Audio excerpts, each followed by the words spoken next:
आपने problem of evil के ताल्लुक से सवाल किया और बार बार आप एक लफ्ज रिपीट कर रहे हैं कि ओमनीपोटेंट गॉड है, ऑल पावरफुल गॉड है।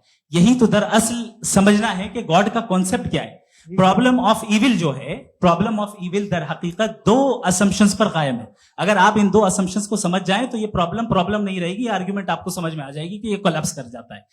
पॉइंट नंबर 1, यानी जो आपका सबसे पहला फॉल्स असम्पशन है कि गॉड मर्सीफुल है, ओमनीपोटेंट है, दुनिया में जुल्म हो रहा है। लेकिन आपको ये समझना चाहिए कि हमारे वर्ल्ड व्यू के मुताबिक गॉड सिर्फ ओमनीपोटेंट और सिर्फ मर्सीफुल नहीं है, बल्कि वो ऑल वाइज भी है और वो ऑल नोइंग भी है। उसके हर काम के पीछे हिकमत और विजडम है। ये कोई जरूरी नहीं है कि वो हिकमत और विजडम आपको समझ में आए या मुझे समझ में आए।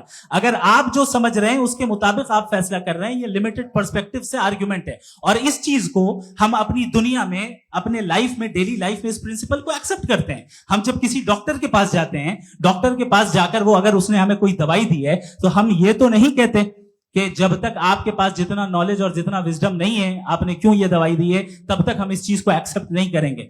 नहीं कहते, हम उसकी अथॉरिटी को तस्लीम करते हैं। क्यों? क्योंकि उसकी हम जानते हैं कि वो नॉलेजेबल है, वो विजडम वाला है, हमसे ज्यादा नॉलेज और हमसे ज्यादा विजडम है। बताएं सर। मैंने डॉक्टर में और खुदा में बड़ा लिखा से डॉक्टर पढ़ा लिखा होता है एक, तो मैं उसकी बात सुनूंगा। दोयम ये नहीं कुछ जवाब तो ये भी नहीं है सर। प्लीज आप अगर सब ऑडियंस से बोलने लगेंगे तो फिर मतलब नहीं सिविलाइज्ड बहस का। मतलब आप ये कहें कि क्योंकि आप डॉक्टर पे बिलीव करते हैं इसलिए खुदा पे बिलीव किए, क्या ये मिसाल आपको समझाने के लिए आर्गुमेंट है, इस पे आपको एतराज नहीं है। तो सिंपल बात ये है कि मैं अगर ये यकीन कर लूं कि एक ओमनीपोटेंट उसकी मसलहत है, ये जो बच्चे मर रहे हैं ये मसलहत है उसकी, मुझे नहीं चाहिए थी मसलहत। उसकी मसलहत नहीं, यही तो समझना है, मतलब एक्सपीरियंस। अच्छा, इस आपने अभी मेरी बात पूरी सुनी नहीं। मैंने कहा आपका पूरा आर्ग्यूमेंट दो फॉल्स असम्पशंस पर है। एक फॉल्स असम्पशन मैंने बता दिया, दूसरा फॉल्स असम्पशन ये है कि इस दुनिया में इविल के होने का कोई गुड रीजन नहीं है, जबकि हमारे पास बाज रीजंस मौजूद हैं, हमारे पास बाज वजूहात मौजूद हैं। अगर इस दुनिया में इविल ना हो तो आप गुड को डिफाइन कैसे करेंगे? अगर जुल्म ना हो आप इंसाफ को समझेंगे कैसे? अगर तारीकी ना हो तो आप लाइट को समझेंगे कैसे?